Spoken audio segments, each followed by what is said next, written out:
Welcome to my thoughts on Monarch Legacy of Monsters episodes 6 and 7. Two things before we start. One, for some reason Apple TV isn't letting me screen grab anymore, so unfortunately there won't be any moving visuals from these episodes in this video. I'll probably end up doing a sea monster and dropping some screenshots in when needed. Hopefully I can figure this out for the next video, but we'll see. Thing 2, there is something from episode 5 which I did not address that apparently needs addressing.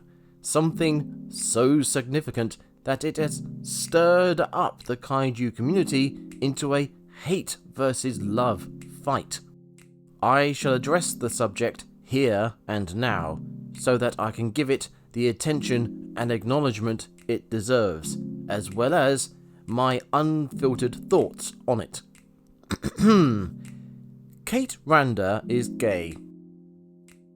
Right, now that's out of the way, we're on to episode 6, and we're back with young Shaw and the burgeoning Monarch at a party. There are some good jokes, not just here but in the rest of this episode, and indeed the next one, which I wish I could show you. There are similes about hammers and nails, which is doubly funny because Shaw fails to nail Mira due to a courier cockblock.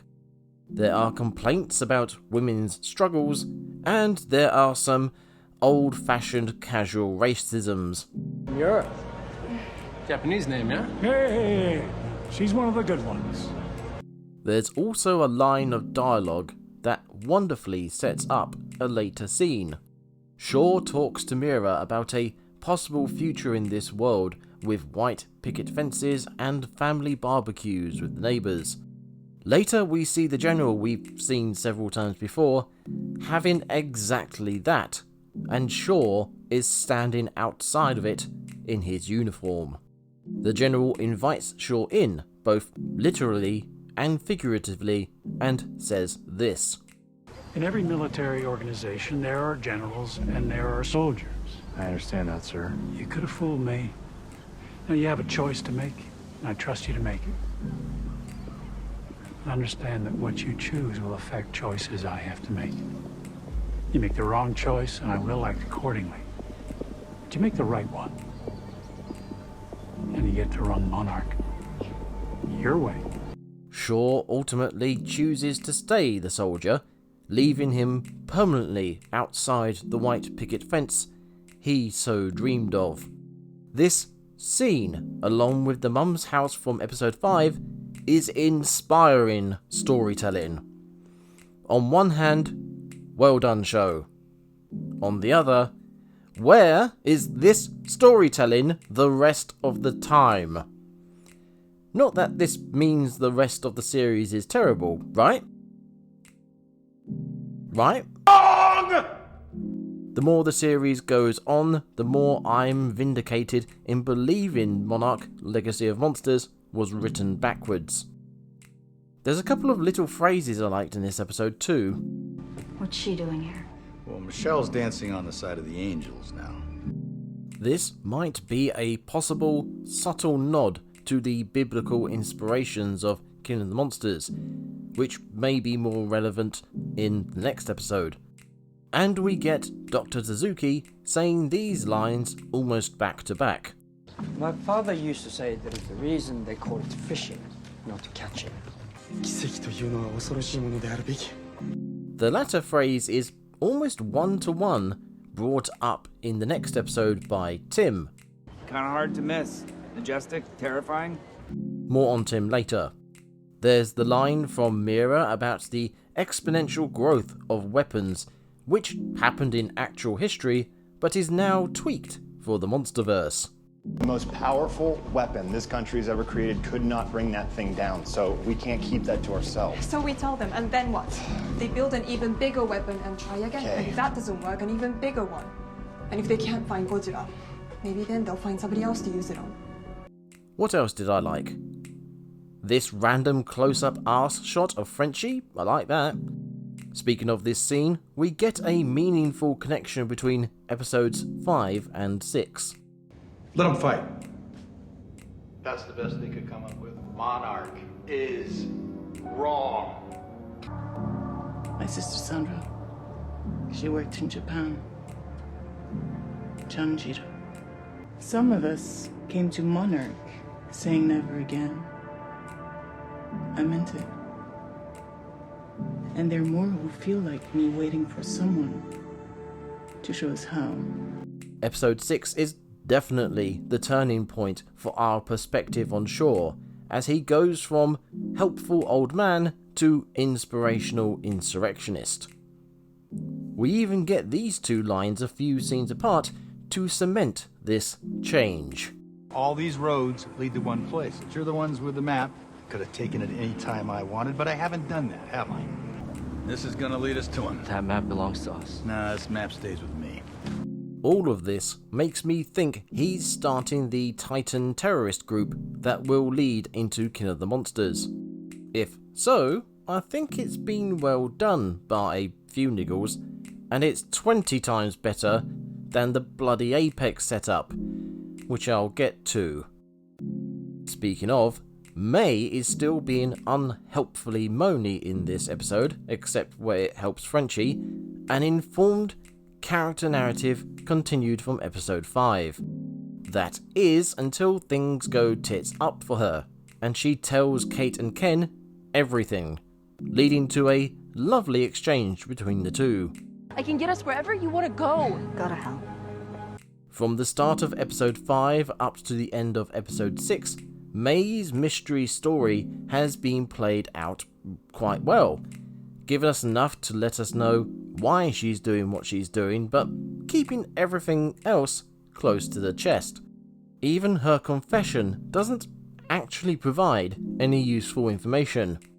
Shame it all goes downhill from here. Well, doesn't that lead us nicely into the problems of episode 6? Shaw going to see Dr. Mira is incredibly, shall we say titanically stupid, beyond any reason or intelligence. Yes, it fits in with the theme of feelings over logic, and allows for those visuals I talked about, but fuck me sideways with a notched and rusty spatula. He ruined Monarch because of his blue balls. There's other nitpicks like Godzilla stealthing his way into the bay to spit out the Titan lore, and them learning Godzilla was alive a year later rather than right after the bomb went off, buggering up Monarch's history as we know it. Oh, and far less of a nitpick is the gamma bursts. The last time anyone saw readings like this was right before the last emergence event from Jajira and Yucca Flats. G-Day -2. Godzilla emerges west of Hawaii at this cluster, heads towards the mainland. Gamma ray spike, right? After G-Day, Godzilla swims west.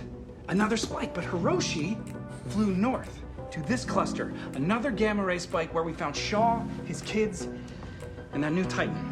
I've complained about the continuity with the Monsterverse before and, well, just now, but the show is apparently having trouble with its own continuity now. But most of these complaints pale in comparison to the big one, the quite literal big one. Godzilla's appearance in this episode is a fucking key jangle. His appearance in the 1950s is incredibly swift, which of course it would have to be to not spoil the timeline. But in the 2015 story, he's around for what feels like even less time, and the whole scene is balked. Shaw doesn't notice the great big machine on the back of the dad's pickup, despite having to look past it to see the dad. Oh, they found the dad, by the way. Blink and you fucking miss it. And this very brief discovery is, for some reason, cut in half by a blast to the past, for no good reason other than to reveal Godzilla to past Shaw, which they could have done earlier. Then, Monarch arrive seconds after the main cast arrive, despite the huge time frames and distances involved. I mean, the same goes for the main cast finding the dad, when I think about it. Godzilla somehow buried himself under a hill to go to sleep, without anyone noticing. A hill, mind you, that has grass grown on it. And the Monarch helicopter doesn't get the fuck out the way when Godzilla gets up because the pilot is fucking blind, I suppose. All of which pales in comparison to the fact that we had people on Twitter going nuts over the fact Godzilla was in this episode, and his total contribution is to pop up and fuck off. Twice. Fuck off with your key jangling bullshit. Can you tell I was annoyed by this? On top of all of this, Episode 6 reinforces a concern for Monarch Legacy of Monsters I've had for a while now. It doesn't feel like much is happening in these episodes. Episode 5 and weirdly 7 both feel like time was filled up quite well, but everything else feels lacking. I think it's because we have the two narratives which for the most part don't have anything to do with each other, and so leave each separate story lacking. I mean, think about episode 6. Shaw escapes captivity, bumps into the main cast, they go to Africa, they see Godzilla. That's barely anything. What makes it worse is they showed us a significant conclusion to the 1950s story in episode 1, and are now building up to it. I don't know why they did that, but it really hurts my investment in that narrative. It also makes me wonder if this was an attempt to bolster a flimsy script. Like they didn't have enough ideas for one, so then they made up another. Thankfully, episode 7 doesn't have that problem. It has a bunch of other ones instead.